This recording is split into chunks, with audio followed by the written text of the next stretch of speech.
Gary at Bushcraft, and thanks for watching our video. So clearly I'm not in the woods today. We are along the seafront at Herne Bay, so it's where we live, it's where I take Willow for a walk most days when I'm not in the woods. So today, as I take that walk, I thought what I might do is just stop off every once in a while as we walk along the downs and point out some plants that either have edible or medicinal uses. So I hope you enjoy the video.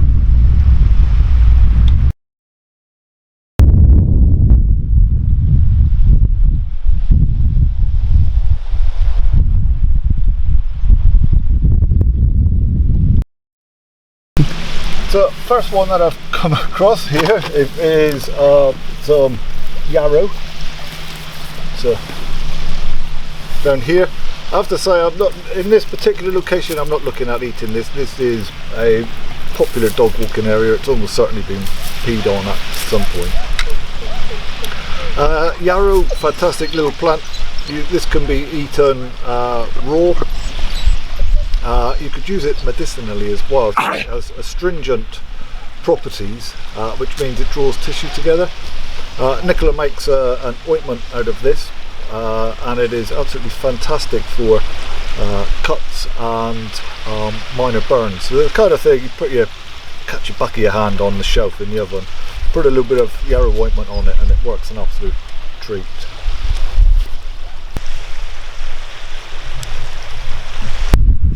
So here, you can see this is in amongst some grassland. We've got colt's foot. Colt's foot is an interesting plant in that it puts the flowers out, so these dandelion looking flowers, before it actually puts out the leaves. I always think of it as looking a bit like a stick of asparagus, or an asparagus stalk with a dandelion flower on the top of it. This is it's another edible. It also has medicinal uses. So colt's foot has in the past been used as a remedy for coughs.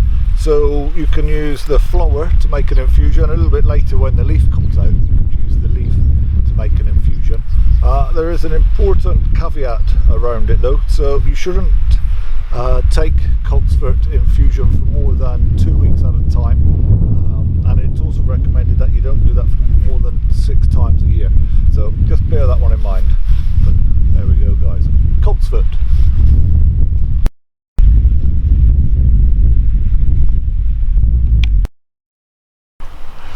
So next one that we've found, Alexanders. They are really common all along the downs. The first time I encountered them, in fact, was along here. For a while I associated them as a coastal plant. That's not necessarily the case. They will grow inland as well. These are quite far on in the season now, so it's one of the first plants that tends to come out in the spring, or an early one I should say. So you can see these are in flower now. So in terms of eating, it's a case of we can take this stem and peel it. You can use your nails to do that, and then you could eat that raw. You could finely slice it in the way you would celery and use it as a celery substitute. It's one that you could steam or indeed braise. They are absolutely delicious. I just want to give you a word of caution here though. So Alexanders are in the carrot family, and it's a family that you need to pay particular attention to.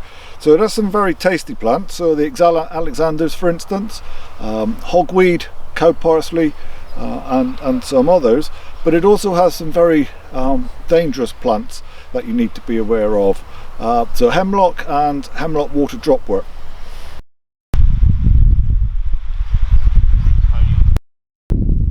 I've already moved a few metres further along, and there's a massive patch here now of gorse.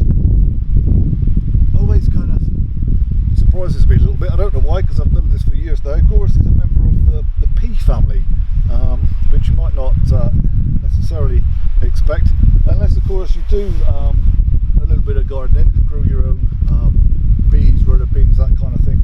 The flower, once you look at it, it is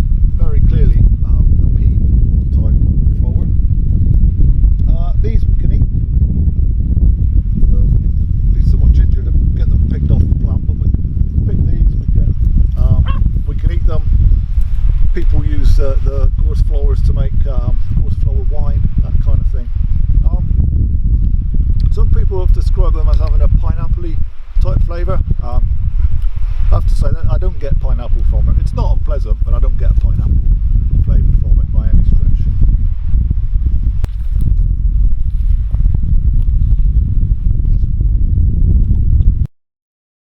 In front of me here we have red dead nettle. Let me just pick one. So member of the dead nettle family, mint family, depend which book you look at, it's the same thing. Big giveaway for that family. The stem is square, so it has 4 sides, and you can feel if you try to roll it around in your fingers that it's very obvious indeed that it's got that square stem. So when you're out you first started off on your plant identification, little clues like that can help you. So if you find that 4-sided stem, you can just go straight to the dead nettle family in your book. Now there are a couple of the dead nettles that don't have square stems. There's a couple of other plants that do have square stems, but it's going to be kind of like 90% or so chance that it will be dead nettle family. Commonly we come across the white dead nettle, yellow dead nettle and the red. All of them are edible. It's the kind of thing really that I would use if I was making a wild and weedy curry, that kind of thing. You can just take this, chuck the whole thing into the pot and get it cooked up. So there's our red dead nettle.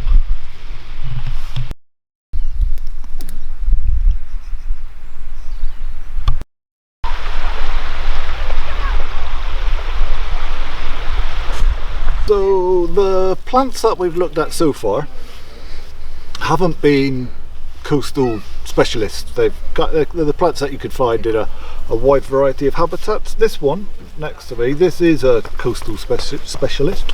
So this is sea beet. It's kind of, the leaves are glossy, almost leathery like to the touch. These are edible. So in fact we had some just last week. Get them steamed and a little bit of lemon juice. They are absolutely delicious.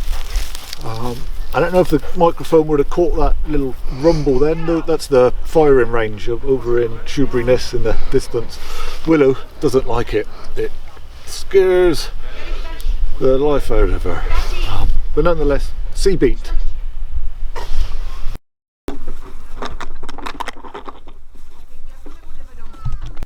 So another coastal plant here, just nestled up against the groin part of the sea defences along here.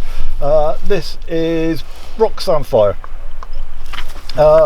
It's another one that you can steam, or the leaves you can pickle. So lovely plant.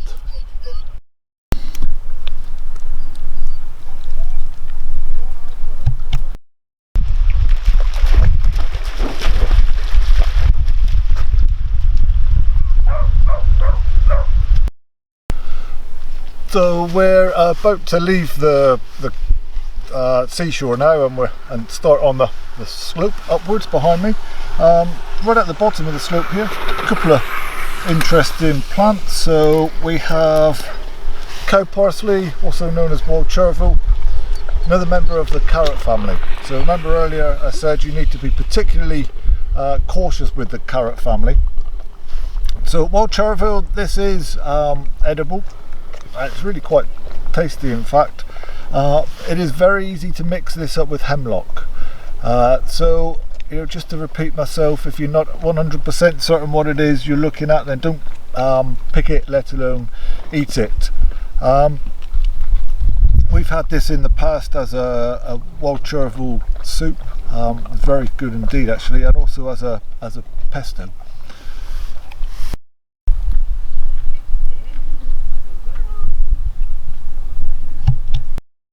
Growing next to it here in fact, so earlier we looked at red dead nettle. I won't pick this one, but this is white dead nettle. close relative. This one, it's edible, but on top of that it has medicinal properties or herbal properties. The leaves on this you can steam, sort of mulch them up into a poultice, and then you can apply that to splinters, and it will draw the splinter to the surface. So that's one I do fairly regularly. In fact, I'm always getting little bits of bramble, that kind of stuff stuck in me.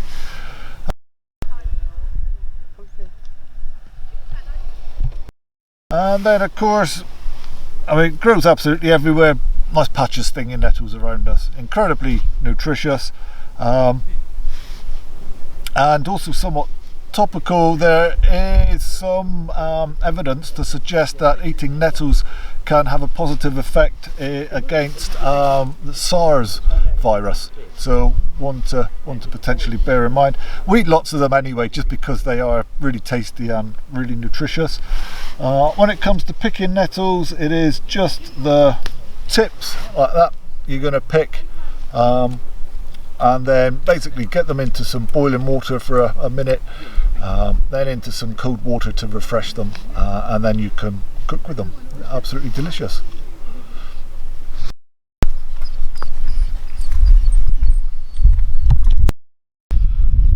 Just down here, well, actually this area is obviously someone is strimming this, so just to, I imagine, to stop it blocking their view out to sea. Where they have trimmed it, we've got this growing through, so this is fennel. We tend not to dig these up really. You could potentially dig it up for the bulb, but as soon as you do that, of course, you've killed the plant. You also need the landowner's permission before you're able to dig plants up for the root or bulb. So instead, just take a few sprigs of this and have it as a fennel tea.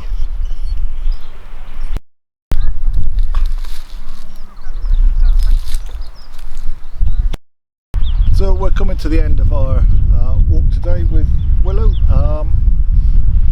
We understand, I think, I just would like to say this, we do understand that we are very lucky to live where we do and have this beautiful walk to take every day, and we know that many of you right now aren't able to do such things with us being on lockdown. So hopefully this video will at least give you a glimpse of the outdoors, and you are able to enjoy it.